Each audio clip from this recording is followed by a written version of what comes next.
Hey guys, Mr. Jalapeno here with another DIY. Now in today's project, we're going to be addressing these two little holes behind the front door here.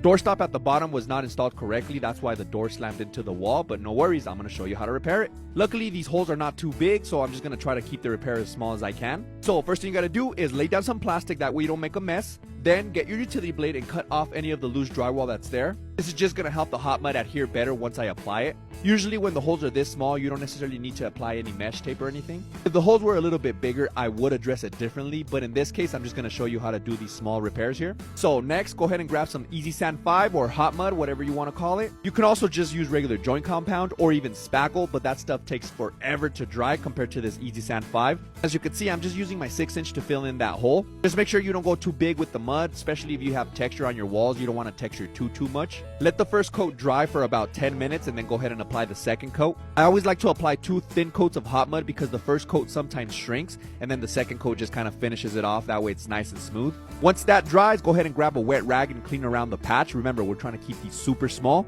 Next, I'm going to be using one of my favorite tools that I have is this Homax texture pump. You can also just use the jalapeno flicker on this step, but I like the pump because it's a little bit more consistent. So once you shoot the texture, let it set for about 5 minutes before you knock it down. It does come with that little knockdown tool as well. If you want to get that little pump, you could get it on my Amazon storefront. They are affiliate links, so I do benefit monetarily if you're kind enough to use them. But anyways, once it's dry, go ahead and wipe off the overspray around the patch, and next, it's time to paint. If you got any value from this video, don't forget to follow and subscribe for more content like this. Also, whenever you're painting, don't forget to feather out the paint, kind of like what I'm doing here. That way it blends in a little bit better.